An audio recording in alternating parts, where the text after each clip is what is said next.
মমতা বন্দ্যোপাধ্যায়ের অভিযান, নাটক, ড্রামা। উনি চেষ্টা করেছেন এসআইআর বন্ধ করতে। মাইক্রো অবজারভাররা কোনো সিদ্ধান্ত নিতে পারবেন না, কারণ নাম বাদ দিতে পারবেন না, এটা তো প্রথম থেকে মমতা বন্দ্যোপাধ্যায় বলেছেন।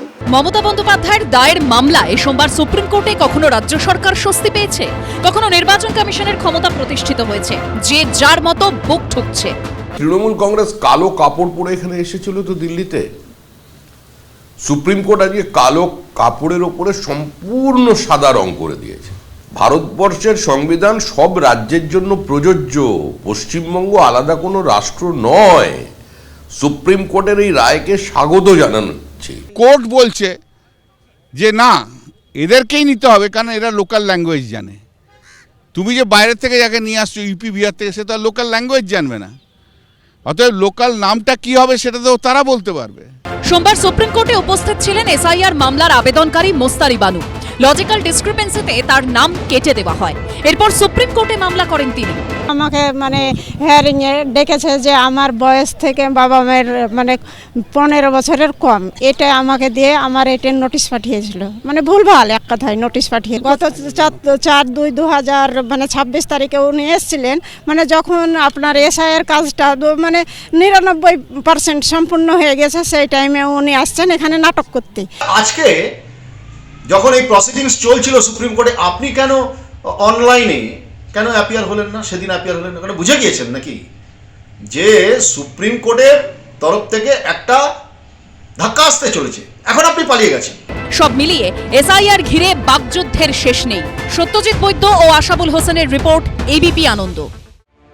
14 ফেব্রুয়ারি প্রকাশিত হচ্ছে না চূড়ান্ত ভোটার তালিকা। সুপ্রিম কোর্টের নির্দেশে আপাতত 1 সপ্তাহ পিছিয়ে গেল এসআইআর প্রক্রিয়া। সময়ের মধ্যে শুনানি পর্ব শেষ না হওয়ায় ইতিমধ্যে জাতীয় নির্বাচন কমিশনের কাছে আরও 7 দিন সময় চেয়েছে মুখ্য নির্বাচনী আধিকারিকের দপ্তর। সূত্রের খবর, 28শে ফেব্রুয়ারি চূড়ান্ত ভোটার তালিকা প্রকাশের চেষ্টা করবে নির্বাচন কমিশন। মঙ্গলবার ভোট প্রস্তুতি নিয়ে দিল্লিতে বৈঠক ডেকেছে নির্বাচন কমিশনের ফুল বেঞ্চ। যোগ দিচ্ছেন মুখ্য নির্বাচনী আধিকারিক। সোমবার সুপ্রিম কোর্টের শুনানিতে রাজ্য সরকারের তরফেও সময়সীমা বাড়ানোর আর্জি জানানো হয়। সনাতনী সংসদের পক্ষ থেকে এদিন সময়সীমা বাড়ানোর আর্জি জানিয়ে বলা হয়, তাদের ফর্ম 7 পুড়িয়ে ফেলা হয়েছে, কিন্তু কোনো ব্যবস্থা নেওয়া হচ্ছে না। এই প্রেক্ষাপটে প্রধান বিচারপতি সূর্যকান্তর বেঞ্চ স্ক্রুটিনির জন্য আরও 1 সপ্তাহ বাড়ানোর নির্দেশ দিল। ফলে 14 ফেব্রুয়ারি যে চূড়ান্ত তালিকা প্রকাশ হচ্ছে না তা নিশ্চিত হয়ে গেল। প্রথমেই বলেছিলাম এই সময়সীমায় হয় না, মুখ্যমন্ত্রী বারবার বলেছিলেন। তো এই যে সময় বাড়ানো, তাতে তো এটাই মান্যতা পাচ্ছে জোর করে বিজেপির কথায়, যেটা নির্বাচন কমিশন চাপিয়ে দিয়েছিলেন ওই সময়টা যথেষ্ট নয়।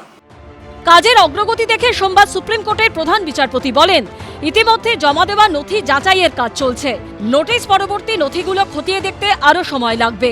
এরপরে সুপ্রিম কোর্ট নির্দেশ দেয় নথি যাচাইয়ের কাজ সম্পন্ন করতে এবং উপযুক্ত সিদ্ধান্ত নিতে 14 ফেব্রুয়ারির পর থেকে আরও 1 সপ্তাহ বাড়ানো হচ্ছে। সময় বাড়াতে হচ্ছে এই কারণেই, কারণ তৃণমূল কংগ্রেস তাদের প্রশাসনকে ব্যবহার করে সরকারি সমস্ত শক্তিকে লাগিয়ে দিয়ে তারা এই প্রক্রিয়াকে বানচাল করবার জন্য চেষ্টা চালিয়ে গেছে। সেটাই আজকে সুপ্রিম কোর্টের রায়ের মধ্যে স্পষ্ট হয়ে গিয়েছে। কিন্তু তাহলে চূড়ান্ত ভোটার তালিকা কবে প্রকাশিত হবে? 14 ফেব্রুয়ারি থেকে পিছিয়ে সেই তারিখ কি হবে তা এখনো নির্বাচন কমিশনের তরফে জানানো হয়নি। বিজেন্দ্র সিংহ, অরিত্রিক ভট্টাচার্য ও দীপক ঘোষের রিপোর্ট, এবিপি আনন্দ। এবিপি আনন্দ, এগিয়ে থাকে, এগিয়ে রাখে।